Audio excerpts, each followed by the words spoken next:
जी चले अरे रहिया दबाई, अरे तुरंत हरी जी चले रहिया दबाई, अरे उत्तर दिशा में मूली गईली भेटाई।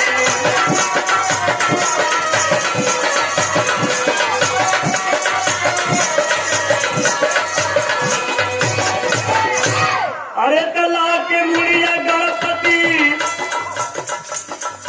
ला के मुड़िया गणपति के जिलाई दे रहो, गौरा तोहरो लाला नवा जनवा खाई नहीं है हो, गौरा तोहरो।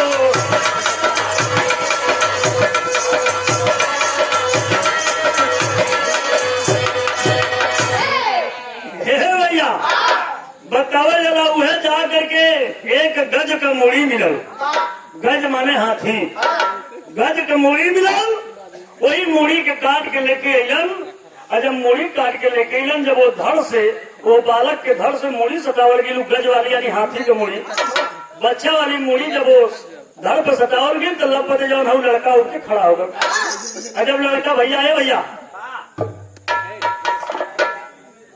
तोरे समनवा हमनो बोलता भा नहीं बा, हम स्क्रीन चलना है हमनो मेहनत कर।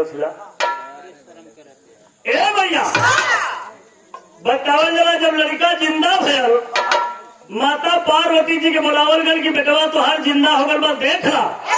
जब माता पार्वती जी लड़का देखा बदलेगी तो करेंगे अरे ये कैसन कुरूप लड़का होगा, हम ऐसा लड़का यहाँ रखने वाली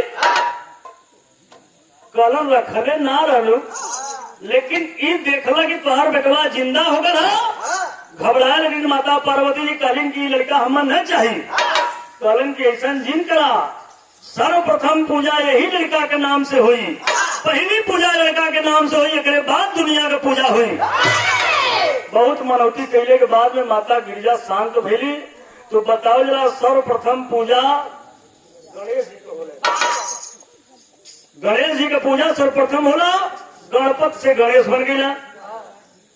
एकदम तमाम नाम उनकर 9 ठे नाम बा, कबीर जी भाव लिखलन, आखिरी लाइन बा,